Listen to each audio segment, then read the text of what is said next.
Hi guys, मैं हूं अमियो और welcome back to my channel 365 travel trip. Guys, आज मैं मध्य प्रदेश की धार्मिक राजधानी महाकाल नगरी उज्जैन में हूं, जहां मैं 12 ज्योतिर्लिंगम से प्रमुख बाबा महाकाल का दर्शन करूंगा और आप लोगों को कराऊंगा। दोस्तों, उज्जैन मध्य प्रदेश का एक प्रमुख स्थल है और 12 ज्योतिर्लिंगों में से एक महाकालेश्वर टेम्पल के लिए प्रसिद्ध भी है। उज्जैन पहुंचना बेहद आसान है क्योंकि यहाँ पर रेलवे स्टेशन है और यहाँ से केवल 50 किलोमीटर दूर इंदौर है, जहाँ एयरपोर्ट का सुविधा भी है।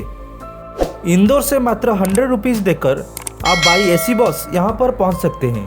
उज्जैन का महाकालेश्वर मंदिर उज्जैन रेलवे स्टेशन से केवल 2 किलोमीटर की दूरी पर है, जहाँ मात्र आप 20 रुपया देकर ऑटो से पहुँच सकते हैं।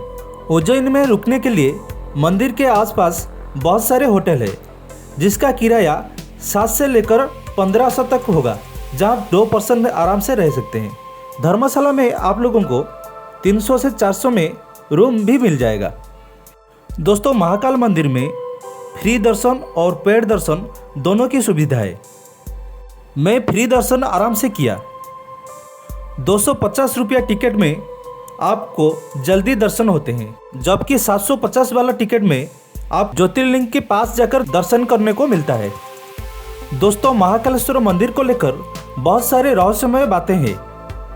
इसमें से 10 रहस्यों के बारे में मैं आज इस वीडियो में बताऊंगा, जिन्हें सुनकर आप दंग रह जाएंगे। महाकाल नाम का रहस्य। आमतौर पर माना जाता है कि महाकाल का संबंध केवल मृत्यु से है, परंतु ये पूरा सच नहीं है। काल के 2 अर्थ होते हैं, पहला समय और दूसरा मृत्यु। काल को महाकाल इसीलिए भी कहा जाता है क्योंकि प्राचीन समय में यहीं से पूरे विश्व का मानक समय निर्धारित होता था। इसीलिए इस ज्योतिर्लिंग का नाम महाकालेश्वर रखा गया। दूसरा कारण भी काल से ही जुड़ा है। दरअसल महाकाल का शिवलिंग तब प्रकट हुआ जब महादेव को एक राक्षस दूषण का अंत करना था। भगवान शिव उस राक्षस का काल बनकर आए, जिनके बाद अवंती नगरी, जिसे अब उज्जैन के नाम से जाना जाता है, वहाँ के वासियों के आग्रह पर महाकाल वही उपस्थित हो गए। ये समय यानी काल के अंत तक यहीं रहेंगे, इसीलिए भी इन्हें महाकाल कहा जाता है। क्यों यहाँ रात नहीं बिताता कोई राजा या मंत्री? उज्जैन का एक ही राजा है और वो है महाकाल बाबा। विक्रमादित्य के शासन के बाद यहाँ कोई भी राजा रात में नहीं रुक सकता। जिसने भी ये दुस्साहस किया वो संकट से घेर कर मारा गया। पौराणिक कथा और सिंहासन 32 की कथा के अनुसार राजा भोज के काल से यहाँ कोई भी राजा नहीं रुक सकते हैं। वर्तमान में भी कोई राजा या मुख्यमंत्री या प्रधानमंत्री यहाँ रात में नहीं रुक सकता। इससे जुड़े कई उदाहरण प्रचलित है, जिनके बारे में आपको जानकर आश्चर्य होगा। एक बार देश के चौथे प्रधानमंत्री मोरारजी देसाई भी जब मंदिर के दर्शन करने के बाद रात में यहाँ रुके थे, उनके सरकार अगले ही दिन गिर गई थी। ऐसे ही कर्नाटक के मुख्यमंत्री BS येदियुरप्पा भी जब उज्जैन में रुके थे तो उन्हें कुछ ही दिनों के अंदर अपनी इस्तीफा देना पड़ा था। इस रहस्य को कुछ लोग संयोग मानते हैं, तो कुछ लोगों के मुताबिक महाकाल भगवान ही इस शहर का राजा है और उनके अलावा कोई और राजा यहाँ नहीं रुक सकता। महाकाल की भस्म आरती का रहस्य। जितना प्राचीन भगवान महाकाल का मंदिर है, उतना ही रहस्यमयी यहाँ होने वाली भस्म आरती भी है। प्राचीन काल में राजा चंद्रसेन शिव के बहुत बड़ी उपासक माने जाते थे। जब पड़ोसी राजाओं ने उज्जैन पर आक्रमण किया और राक्षस दूषण के जरिए वहां के प्रजा को प्रताड़ित किया, तब राजा ने मदद के लिए भगवान शिव से गुहार लगाई। राजा चंद्रसेन के गुहार भगवान शिव ने सुनी और स्वयं दूष राक्षस का वध किया। सिर्फ इतना ही नहीं, भगवान शिव ने दूषण की राख से अपना श्रृंगार किया और वो हमेशा के लिए वहाँ बस गए। इस तरह से भस्म आरती की शुरुआत हुई। चिता भस्म से की जाती थी आरती। यहाँ पर भगवान शिव के शिवलिंग पर चिता की ताजी भस्म से आरती की जाती थी और इसी से उनका श्रृंगार भी होता था। एक कथित कथा के अनुसार प्राचीन काल में प्रतिदिन एक मुर्दे की राख से भस्म आरती की जाती थी, परंतु एक बार उज्जैन के शमशान में कोई भी शव नहीं मिलने के कारण उस समय के पुजारी ने अपने ही पुत्र की बलि देकर उसकी चिता के राख से भस्म आरती की, जिससे भगवान महाकालेश्वर अत्यधिक प्रसन्न हुए। उन्होंने उस पुजारी के पुत्र को जीवन दान देते हुए कहा आज से उनकी आरती कपिला गाय के गोबर से बने कंडों से की जाए। और तब से आज तक यहाँ कपिला गाय के गोबर के कंडे समी, पीपल, प्लास, बाड़, अमलतास और बेल के लकड़ियों को जलाकर तैयार किए गए भस्म से उनकी नियमित रूप से आरती की जाती है। रहस्यमय श्री नाग चंद्रेश्वर मंदिर। महाकालेश्वर मंदिर के बारे में तो आप सभी जानते ही होंगे, लेकिन आप में से शायद ही कोई ऐसा व्यक्ति होगा जो श्री नाग चंद्रेश्वर मंदिर को पहचानता हो। वर्तमान में जो महाकालेश्वर ज्योतिर्लिंग है वो 3 खंड में विभाजित है। निचले खंड में महाकालेश्वर, मध्य खंड में ओमकालेश्वर तथा ऊपरी खंड में श्री नाग चंद्रेश्वर मंदिर स्थित है। इस मंदिर में नागराज तक्षक की प्रतिमा के ऊपर भगवान शिव पूरे परिवार सहित विराजमान है। आपको ये बात जानकर हैरान होगा कि इस मंदिर के द्वार वर्ष में केवल एक बार खोले जाते हैं। आप केवल नाग पंचमी के दिन ही इसके दर्शन कर सकते हैं। दक्षिणमुखी शिवलिंग। इस समय पूरे संसार के सभी शिव मंदिर पे स्थापित शिवलिंग और अन्य ज्योतिर्लिंग की जलाधारी उत्तर दिशा की ओर है, किंतु महाकालेश्वर ही एक ऐसा ज्योतिर्लिंग है जिसका जलाधारी दक्षिण दिशा की ओर है, इसीलिए इन्हें दक्षिणमुखी महाकालेश्वर के नाम से ही जाना जाता है। स्वयंभू है ये ज्योतिर्लिंग।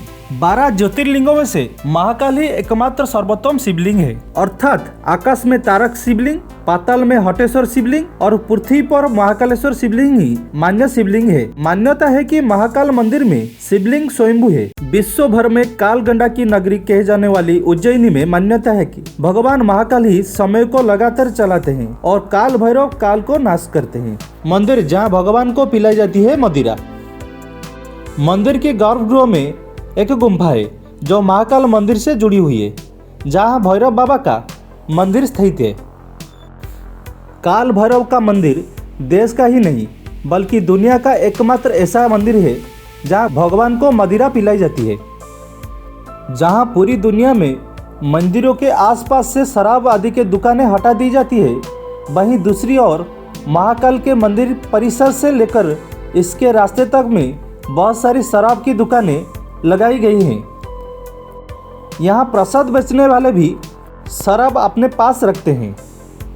आज तक ये कोई नहीं जानता है कि भगवान को मदिरा पिलाने का रिवाज कब से आया और आखिर इतने मदिरा जो भगवान पीते हैं वो जाति कहाँ है।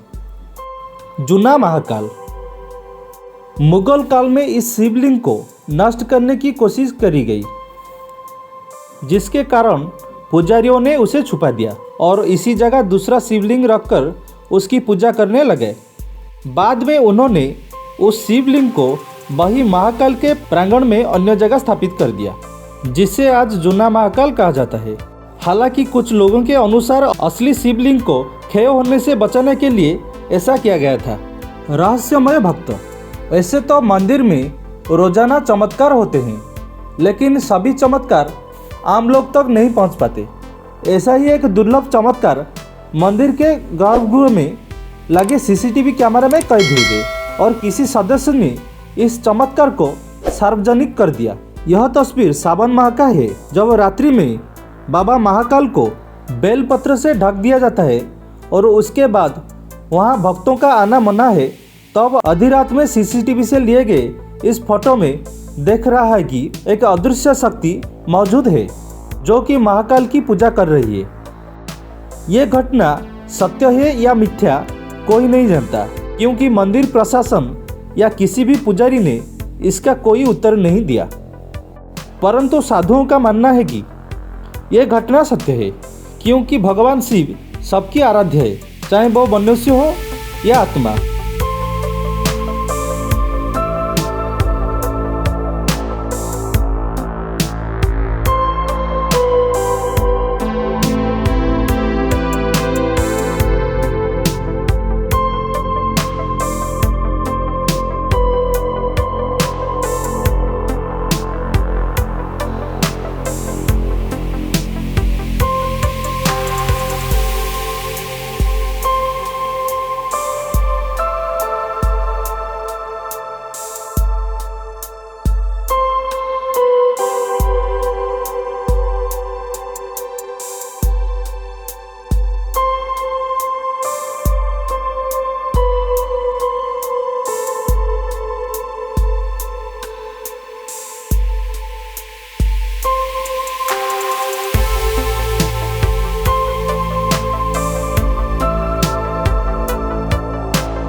दोस्तों, ये था बाबा महाकाल का अलौकिक कथा। आशा करता हूँ वीडियो आप लोगों को अच्छी लगी होगी। अगर वीडियो पसंद आया तो वीडियो को लाइक, शेयर, सब्सक्राइब करना मत भूलना, क्योंकि मैं इसी तरह नए टॉपिक के ऊपर आप लोग के लिए वीडियो लाता रहूँगा।